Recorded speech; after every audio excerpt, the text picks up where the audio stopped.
We're diving into what gets unlocked when we understand that men are multidimensional human beings and the enormous potential that exists when we reconnect men with that truth. I'm pleased to welcome Boysen Hodgson, the Director of Operations for the Mankind Project USA, a nonprofit, yes. A nonprofit with a 40-year history supporting men's groups and intensive trainings. Boysen has been facilitating men's work and designing men's programs for over 2 decades. And he's the co-creator of the Mankind podcast and author of The New Macho, a credo for emotionally mature masculinity. Thanks for being here. We have Jason Rosario, an Afro-Latino marketing executive. Also entrepreneur and cultural strategist working at the intersection of creativity, business, and social impact. He was formerly BBDO's Global Chief Impact and Inclusion Officer, and he founded The Lives of Men, a platform reimagining masculinity and wellness. He advises brands, builds ventures, and invests in ideas that shape culture and drive growth.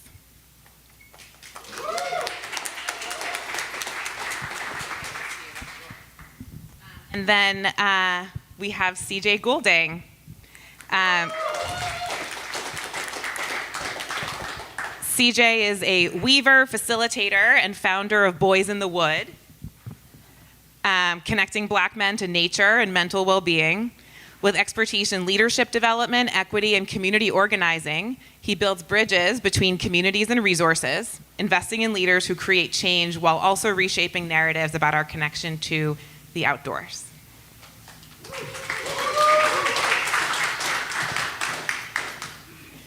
So, let's get to it. I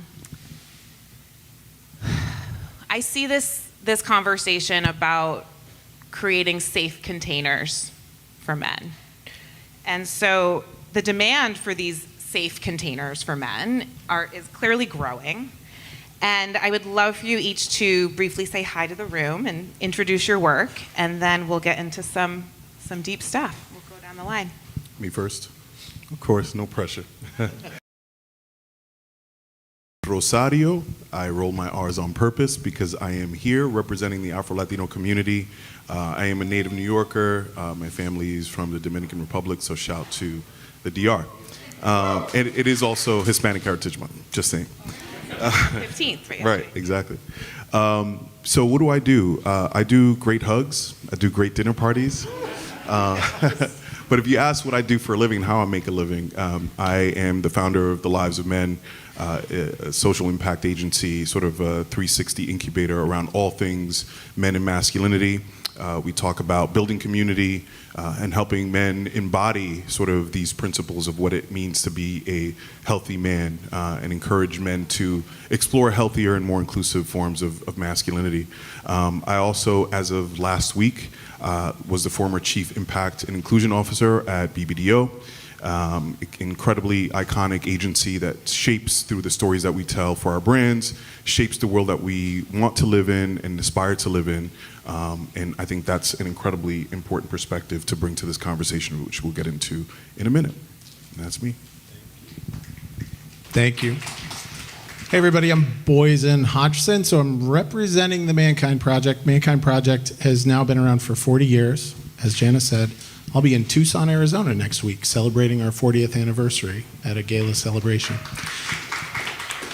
We have men's groups operating in about 27 nations around the world. I represent the US organization, and what we do is create intensive experiences for men and places where men get to bring the burdens that they carry hidden in the world to a place where they can share them and lessen them, so that their impacts in the world are more positive and less negative with everybody that they interact with. So we do that through men's groups, peer facilitated. About 7,000 guys in the US will be sitting in a men's group this week with Mankind Project, and through intensive weekend programs where men get the opportunity to see grown men cry, rage, experience joy, experience freedom, let go of things that they've been carrying around for their whole lives in containers, safe containers of men. Thank you.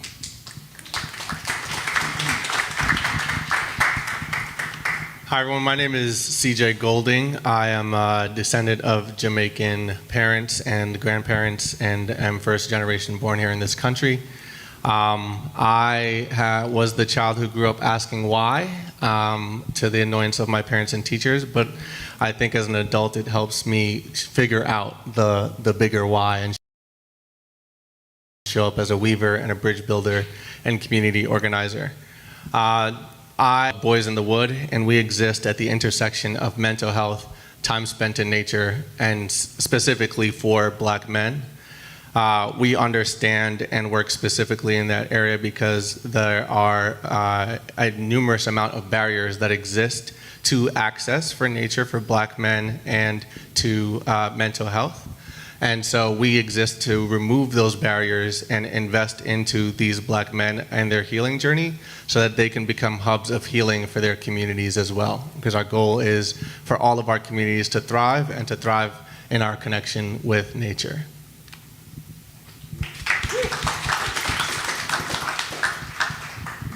All right, so let's put this also in the context of the now. What societal shifts or observable cultural phenomena do you believe are driving this increased appetite for spaces where men can move beyond being human beings? And I'll let anyone take that first and then popcorn it to another. So like, what is it about this moment? Why right now? Yeah, I mean, when you sent these questions in advance, I had a hard time pinning down or sort of narrowing in on one, the key term being observable cultural phenomenon. I think the most obvious that we're all living through is sort of the struggles around our democracy, to preserve it, to nurture it, to grow it, the struggles around our climate.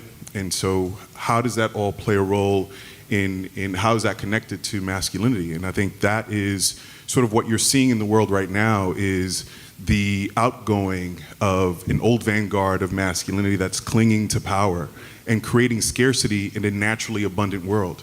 You know, one of my favorite reads this summer was Abundance by Ezra Klein. And he talked about sort of how we can come together to build and create an expansive future for all of us, not by what we consume, but what we create. And I think that to me is the nature of masculinity, is to create abundance, to create opportunity and pathways for others and to be leaders. And so that's one of the observable cultural phenomenon. The other one is rooted in data. You know, I had the privilege of getting a sneak peek into a report that's coming out by November that talked about sort of the impact of social media. Shout out to that. The impact of social media on men and boys, and how, you know, increasingly men and boys, and I think it's been said here throughout the day, that we're spending so much time, or they are spending, I'll say myself included, spending so much time on the internet and social media and sort of consuming the cues that we get around what does it mean to be a man. And I think, you know, for us who are storytellers, everyone in this room is a storyteller, it's really exploring the role of story and how we meet men where they are, with language that feels approachable, with context that feels relatable. That is also an observable phenomenon. The last thing one I'll say is, I think the other obvious one is that everyone in this room, we're talking to each other, y'all. You know, the impact in this room is marginal compared to the impact that needs to be made in our communities, right? I'm from the Bronx, in the corner, you know what I mean? In the corner of the block, when we're seeing the guys sort of engaging with each other, not really moving, how are we bringing those guys into this conversation? Or, more importantly, the leaders of those far-right movements, the Andrew Tates of the world that are shaping the cultural dialogue, how are we bringing them into this room and into this conversation to engage in discourse? And then the discourse, the outcome of that discourse then benefits the young men that we're all practitioners in serving. So those are three that I would say are obvious observable phenomena. Beautiful. I think since you named all of the observable social phenomenon, I'll just name some of my reflections to those. I think we all as humans have a longing to belong. It's written into our DNA. It's written in, and we've heard about this idea of connection. And you talked about storytellers and narratives, and I think oftentimes there is a story that is we're giving stories to men. We're downloading, especially in our connection with social media, we're downloading the stories. We're downloading stories that are written for us. Marshall Gans, in his story of public narrative, or the power of public narrative, operates with a framework called Self, Us, Now, and I use it in my community organizing training. We use it with our men, where you learn your story of self. You learn who you are, how you got here. You start to practice sharing that. You then, in sharing it, you learn, and someone mentioned it this morning, you learn the similarities and differences that you have with one another. And that building of community is something that folks like the Andrew Tates and even folks on it doesn't matter what part of the political spectrum you sit on, they do very well. They build community around these shared ideas, this idea that you belong here, this idea that we see you, and all of that. But what's missing often in this idea of community, even in this idea of social media, is this now. Is like, when we find things in common, how does that change our world? When we build this community and are able to tell this different story, when we combine with men to tell this story, what changes then? And I think we're not missing, but we have an opportunity to write a new narrative for what masculinity looks like, for what community looks like, and to practice what it looks like in action. And so I think that's part of the need, the hunger that people are feeling. It's a reason the guy from Fanatics was here earlier. It's a reason why why men paint their faces and go wear silly clothes and cheer with 50,000 other people in a stadium for people they've never met who are throwing a ball around. It's because of this connection to community and the action that it engenders. Thank you. Good stuff. Because the shared delusion is broken about what it means to be a man. And if I do this, then I get this. And if I keep doing this, then I'm going to get more of this. And most men and boys and girls and all gender nonconforming folks are aware of it, walking around. And a lot of us are sort of just walking around going, oh, wait, we're still pretending. Okay, we'll all keep pretending together. So that's a social phenomenon, right? So right now, today, and this is why I picked up my phone, I apologize for that, the Eradicate Hate Conference is happening in Pittsburgh right now. There's Josh Shapiro on the podium. My brother Sean Harvey spoke at the Eradicate Hate. So there's a pipeline, right, for young boys from online content into white nationalism. Not a surprise. Sean Harvey said, it's time to build bridges among men to reach out with compassionate curiosity, words we've heard today, to those we see as other, politically, culturally, to see the humanity in each other, even if and when we don't agree, especially when we hold ideological different views, to hold each other with human dignity, embody moral courage, and come from a place of grounding to respond rather than react. That's happening right now. The landscape is shifting under our feet, and there's opportunities for us. So one of my favorite reads this summer was called Somatic Activism by Dr. Ray Johnson. All of this is in our bodies. And where do we start to do the work? In our bodies. To rewrite the stories, to change the systems. Beautiful. I know. I mean, the fact that there's multiple events happening in this realm is case in point in and of itself that this is changing. And even just a year ago, there were like 27 men's work leaders who got together, and we were saying, you know, it reminded me of some of the times like coming up in women's spaces in the early aughts and 2010s, where it's like there's one seat at the table, and so you're all fighting for the same seat. So that's why we need more stages and more places and more podcasts for the great men to be spreading their gospel. You know, I would say the other cultural phenomenon that is happening is that women have realized that we cannot do this alone. And the 2016 election shared that, and everything since then. Yeah, we need to all work together.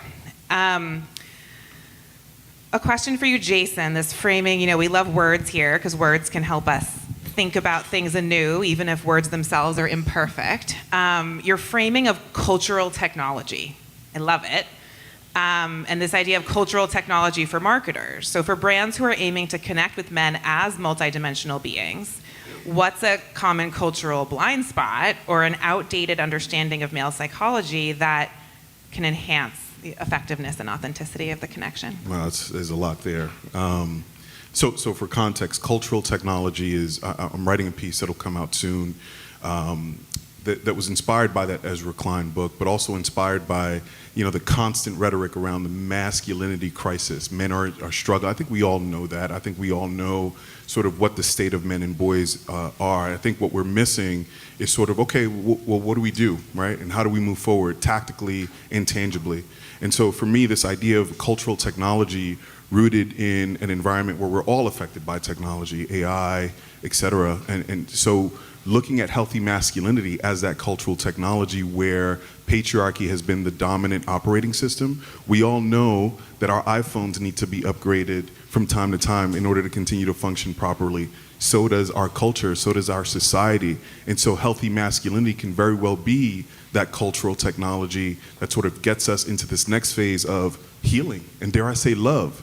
And so as I explore that, what would it look like for healthy masculinity to operate as a cultural technology where the old code is perhaps protection and the new code is presence, right? Where men are not just focused on keeping people safe, we're actually focused on helping people be seen, right? What does it look like for the old code to be around providing to one of partnership, where in the old code, right, providing is I need to earn to that earning, where protection and partnership is, how do we create more? How do we expand more? How do we make the pie bigger so that everyone can eat? And so those are just sort of some context and some steps that I think we should start thinking about in terms of what are the actual tactical steps that we can take to start to shift the conversation away from crisis and away from sort of the doldrums that it's been in to a more constructive one that actually starts to create opportunities for us to do something tangible and tactical. Beautiful. Yeah, the term protector too comes up a lot in, men's work historically that focused on how do we prevent violence and sexual assault against women. Who are you protecting us from, right? And so so much of the work now, I believe too, is to make less work for women, right? If you're a woman in the room, here. We're working to embolden and empower men to not be afraid to tell their stories and that we want. CJ, let's talk about restorative connection, particularly for men of color. Barriers that exist to men connecting in nature. I think your pillars are really powerful of rest, nature, brotherhood, mental health, and personal development. So I guess, how do we what's an aspect that resonates most powerfully with the men that you serve? What's the low-hanging fruit that makes the paradigm shift happen? So I like to think in frameworks, and they help me organize both what I'm thinking and what I plan to do about it. This firm, FSG, has this framework of systems change that talks about these 6 different factors, and programs, policies, and resources are at the top because they're the easiest to do, they're the most accessible, they're the ones people most often go to. Below that is relationships and power dynamics, but at the core of it, what you really need to shift in order to see true systems change is mental models. Unless you change the mental models of a person or a community or a society, you won't see any change in their resources or their practices. You can give money, you can do programs, you can do all of those things, but if the mental models do not change, the society will not change. And then there's, referring to our framework, Boysen, you just talked about it being a somatic experience. It's something that you feel and carry in your body. And so with the men we work with, these barriers have existed in our systems for longer than we've been alive. but we carry it in our DNA. And I would say that one of the most breakthrough experiences the black men who experience our programming have is the rest. It is being seen and being valued enough where you do not have to carry this, and we will create space for you to not carry things, to take care of yourself.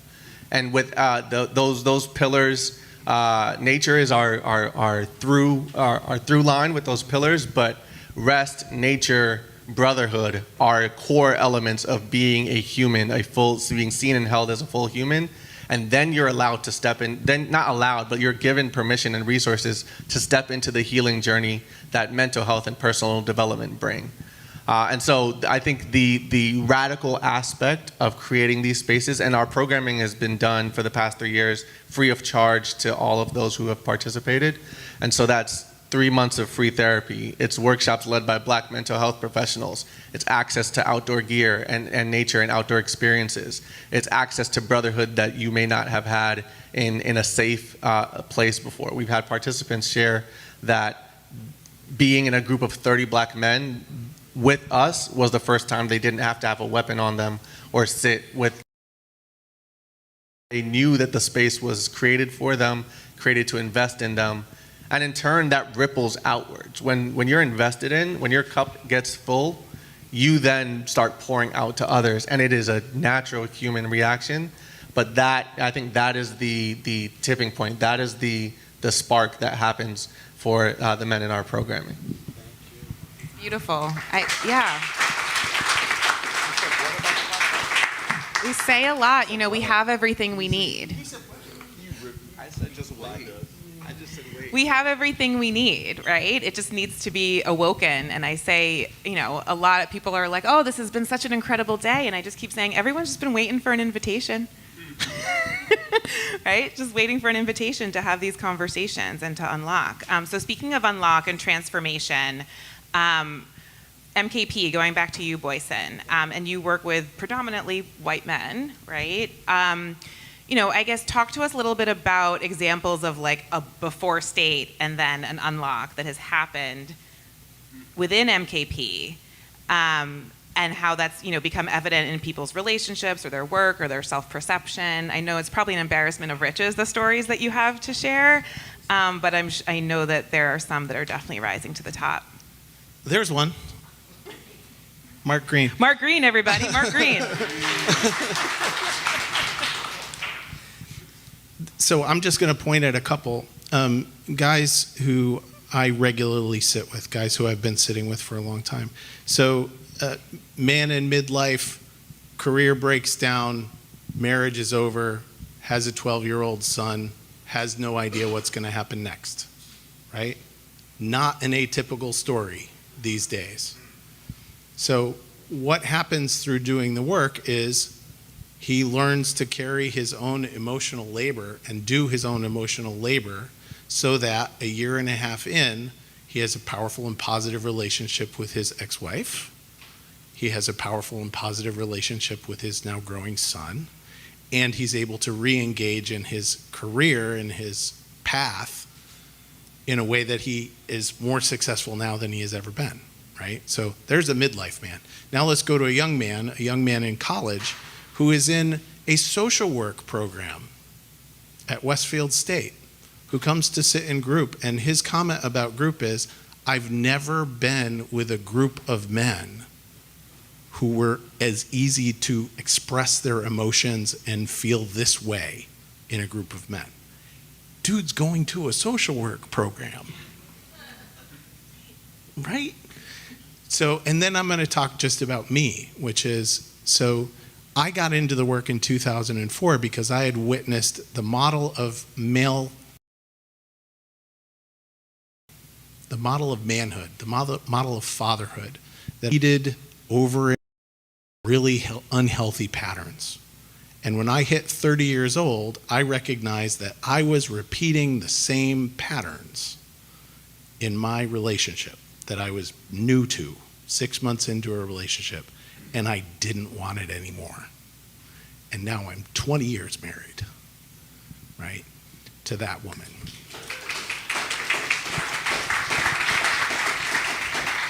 Can I just add to that?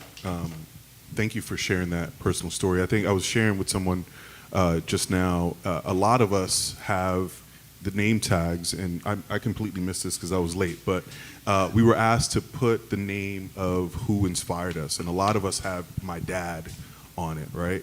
And so I want to also acknowledge that while that could have been a very positive experience for a lot of us it was not. And so for me, I would have written my dad, but because that was a source of negative confirmation for what I didn't want to be and the type of man that I didn't want to be. So I acknowledge that very personal story, and I also wanted to say that for all the men in the room, we all have a story like that. We all have a story from other men in our lives, not necessarily women. And so I think it's important that we acknowledge that as well. Thanks for saying that. Right, we are all nuanced, complex human beings and are still all on our journey. And if we can remember that, that's when possibility comes. Okay, I can't believe this is the last question on this panel, but I want to close this off by saying, what does anyone who wants to connect with men as multidimensional beings need to know right now? I'm a woman. I want to help men feel seen. I want to show compassion. And I want to help men see that each other are also fellow human beings. What do they need to know? What's the lock and the key? Give it to us. Oh, you got it. Go, CJ. My mic is already off again. Oh, really? No. Bring it closer. Bring it closer. Can I help you with that? It's already been said in the room, right? Care, collaboration, cooperation, and curiosity. You're born with it. And in my experience, connecting with men on that level, to know, I know that you care. I don't care what bullshit you're getting at with right now. I know that you care. I know at some level you're curious. And I also know at some level you're carrying pain. Those burdens unlock men.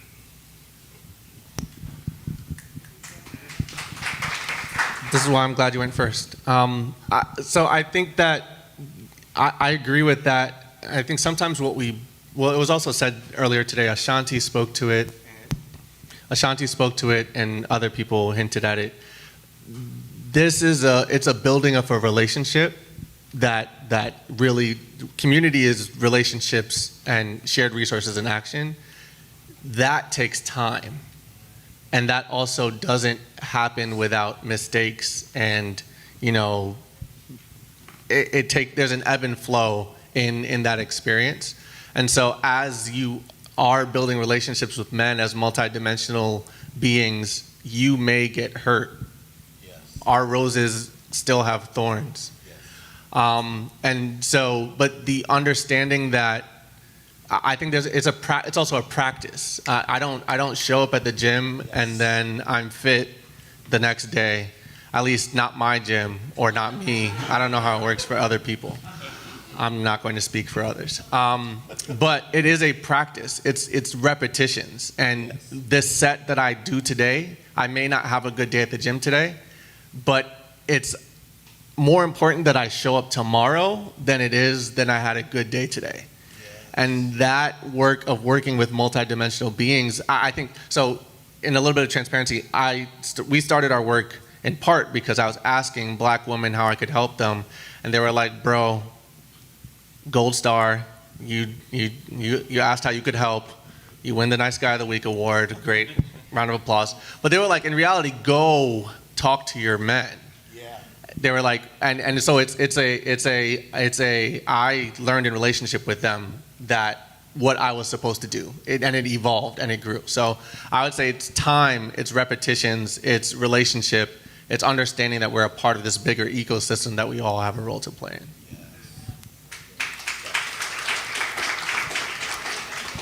Yeah, no, I think for me, what's resonating is the realization and the owning of the fact that men are the most sensitive species on the planet. And that is not a pejorative term, right? We are sensitive not only in terms of our feelings, right, and our emotions, but also in the ways that we internalize messages. And so I think it's really important that we all recognize that. And then the last thing is, I was talking to one of my mentors about sort of some troubling times that I was having at work and my personal life. And he told me, he said, Jason, you need to feel, heal, and find your assignment. And that is sort of the takeaway that we all have to think about, is where do you need to feel, what do you need to heal, and then go and find your assignment, because we got work to do. Beautiful. Find your assignment. That's kind of what we were talking about this morning, that none of us can do everything, but each of us can do something, and each of us is uniquely positioned because of who we are to do whatever it is that we're doing. And I think one of the words that I want to end this panel with that came up when you were speaking about roses and thorns and this is thorny is the word grace, right? How do we give ourselves grace? How do we give everyone around us grace? And that can't happen until we acknowledge each other's humanity. So grace and gratitude for all three of you for being here.